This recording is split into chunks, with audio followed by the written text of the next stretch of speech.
नमस्कार दोस्तों। तो आज को हम लोग बात करने वाले हैं 9 राज्य के बारे में। ठीक है, 9 राज्य के बारे में बात करेंगे। तो ग्राउंड रिपोर्ट, आवास निर्माण और नई स्वीकृतियों की स्थिति। तो आप लोग इतना कमेंट करते हैं, आप लोगों के लिए हम वीडियो बनाते हैं, तो सब्सक्राइब जरूर कर लें, लाइक वीडियो को भी जरूर कर दें। जो खबर है उस पर अब हम लोग बात कर लेते हैं। तो सबसे पहले हम लोग बात करेंगे उत्तर प्रदेश के बारे में, फिर बिहार के बारे में, फिर मध्य प्रदेश, फिर उत्तराखंड और भी सारे राज्य, जिसमें हम लोग टोटल 9 राज्य के बारे में बात करने वाले हैं। तो वीडियो को अंत तक जरूर देखें और समझने का कोशिश करें। यह योजना 2024 से 2029 तक चलेगा। जिनका वेरीफाई है उनको 30 जून तक पैसा मिल जाएगा। ध्यान रखिएगा, जिनका वेरीफाई है, और जिनका वेरीफाई नहीं हुआ है तो इसका मतलब है कि वो अधिकारी लोग वहाँ पे स्लोली काम कर रहे हैं। हर जिला का काम काफ़ी धीरे चलता है, कुछ जिलों में ही सही से काम चलता है। जहाँ पर जिस जिला का काम सही से चल रहा है उनका वेरीफाई हो गया होगा, और जिनका वेरीफाई हो गया उनको 30 जून तक पैसा मिलेगा। अभी भी 20 दिन लगभग से बचा हुआ है 30 जून में। चलिए जो खबर है उस पर बात करते हैं। उत्तर प्रदेश, यूपी पूरे देश में सबसे आगे चल रहा है।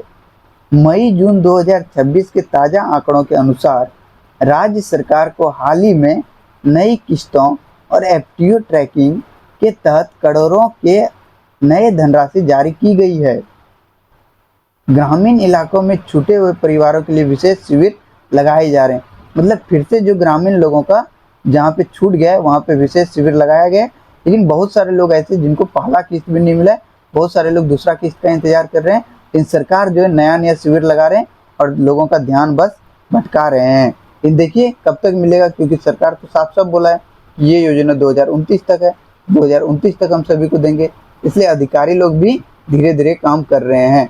तो जिनका वेरीफाई हो गया है उनका सही है, 2026 में आ ही जाएगा।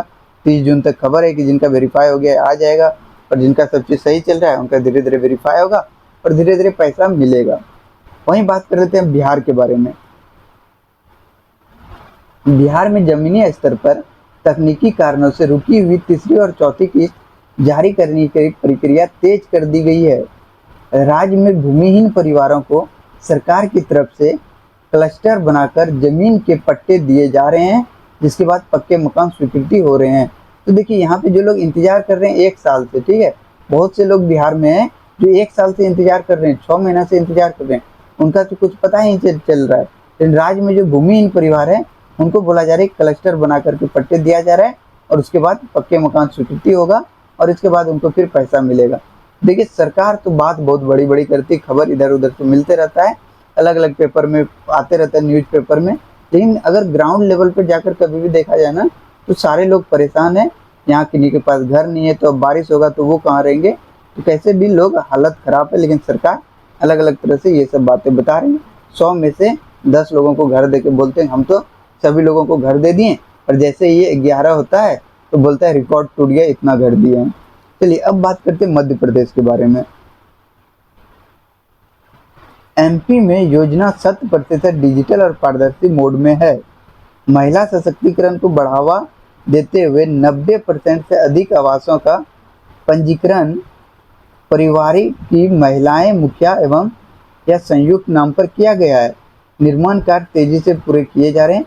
तो एमपी में ठीक ठाक ही खबर चल रहा है। लेकिन देखिए कुछ जिलों में, ठीक है, कुछ जिलों में जो है काफ़ी धीरे काम चल रहा है, लेकिन बहुत सारे जिलों में एमपी में सही से काम चल रहा है। तो आप खास करके अपने आवास अधिकारी और अपने ज़िले के ब्लॉक में जा कर के पता करते रहें कि आपका कब होगा। कब कोशिश करवाइए कि वेरीफाई हो जाए, और वेरीफाई होने से पहले जियो टैग हो जाए। वहीं बात करते हैं अब उत्तराखंड के बारे में। तो आइए उत्तराखंड का क्या खबर है। पहाड़ी राज्य होने के कारण यहाँ दुर्गम क्षेत्रों में सामग्री पहुँचाने के लिए विशेष परिवहन सब्सिडी का लाभ दिया जा रहा है। ठीक है, प्रवर्ती जिले में होम लोन पर 4% तक की ब्याज subsidy PM Awas Yojana urban 2.0 के तहत का दायरा भी बढ़ाया गया है कि भाई थोड़ा सा इसमें ज़्यादा पैसा मिलना चाहिए, क्योंकि यहाँ दुर्गम क्षेत्र है और सामान पहुँचाने में भी दिक्कत होता है। तो इसके लिए भी लाभ यहाँ उत्तराखंड में दिया जा रहा है। तो उत्तराखंड के लिए थोड़ा सा सही रिपोर्ट है। चलिए आगे बढ़ते हैं और भी कुछ राज्य के बारे में देखते हैं। अब बात करेंगे हम लोग झारखंड के बारे में, असम के बारे में, त्रिपुरा के बारे में और मेघालय के बारे में, और भी कुछ राज्य है उसके बारे में भी बात करेंगे। तो देखिए झारखंड के आदिवासी और सुदूर जंगलों वाले क्षेत्र में आवास प्लस योजना के तहत नए लाभार्थी का सत्यापन अभियान अंतिम चरण में है। केंद्र सरकार की ओर से फंड ट्रांसफर ऑर्डर जारी होने के बाद स्थानीय स्तर पर निर्माण सामग्री के दाम नियंत्रण रखने के निर्देश हैं। तो देखिए, झारखंड में केंद्र सरकार के द्वारा तो फंड ट्रांसफर किया जा चुका है, लेकिन झारखंड सरकार इतना स्लो है कि यहाँ पे जेटेट जैसा एग्जाम, ठीक है, जेटेट जैसा एग्जाम जो 26 बार होना चाहिए था अभी तक में 3 बार भी नहीं हुआ है। तो केंद्र के द्वारा पैसा दे दिया गया है, लेकिन देखिए अब झारखंड सरकार का पैसा देंगे और यहाँ के अधिकारी लोग कितना तेजी से काम करते हैं। अब बात कर लेते हैं असम के बारे में थोड़ा सा। पूर्वोत्तर का सबसे बड़ा राज्य असम इस वित्त वर्ष में केंद्रीय फंड में उपयोग में काफी सहज है। मई 2026 में जारी हुई रिवैलिडेशन ऑर्डर के तहत बचे हुए अनसस्पेंड फंड को चालू प्रोजेक्ट में लगा दिया गया है ताकि मानसून से पहले छत का काम पूरा हो सके। तो यहाँ पे जो भी पैसा बचा हुआ था केंद्र से द्वारा दिया गया, फिर उसको बांटा गया है, उपयोग सही से यहाँ किया गया है। असम में यही बोला जा रहा है, असम का सरकार काफ़ी सही है और सही तरीके से काम करते हैं। और फिर जो फंड बच गया उनको भी जो चालू प्रोजेक्ट था उन लोगों में लगाया गया ताकि सभी को घर मिल जा सके। ये नहीं कि सरकार फिर फंड देगी तब वेट करेंगे, जो भी बचा हुआ फंड था वो ज़्यादा से ज़्यादा यहाँ पे दिया गया है। तो असम के लिए काफ़ी सही खबर है। वहीं बात कर लेते हैं अब थोड़ा सा त्रिपुरा के बारे में। देखिए त्रिपुरा का खबर क्या है।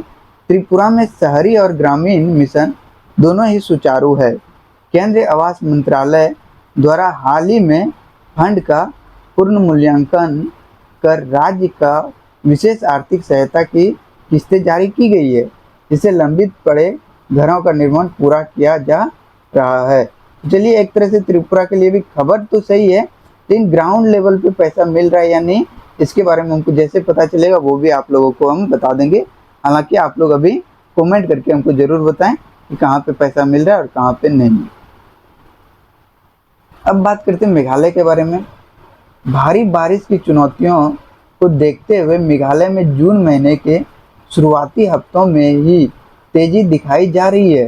तो यहाँ पे मेघालय का सही खबर है कि जून के स्टार्टिंग से यहाँ पे सही से काम चल रहा है। आवास प्लस 2024-25 के सर्वे में शामिल अतिरिक्त ग्रामीण परिवारों की अंतिम सूचियाँ भी अब फाइनल मंजूरी दी गई है। तो वहाँ पे जो है लिस्ट था उनको भी फाइनल मंजूरी दिया गया है, यही बताया जा रहा है। आगे देख लेते हैं हम लोग थोड़ा सा नागालैंड के बारे में। तो नागालैंड का क्या खबर है। तो नागालैंड के लिए केंद्र सरकार ने मई के मध्य में 41.67 करोड़ से अधिक की बड़ी वित्त स्वीकृति के तहत जारी की गई है। इस राशि का उपयोग राज्य के विभिन्न पहाड़ी और ग्रामीण इलाकों में नए घर बनाने और पुराने घरों को अपग्रेड करने के लिए किया जा रहा है।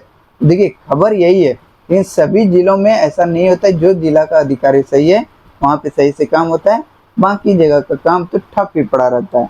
चलिए, जो भी खबर मिलेगा हम आपको बताते रहेंगे। तो मिलते हैं हम लोग नेक्स्ट वीडियो में, तब तक के लिए धन्यवाद।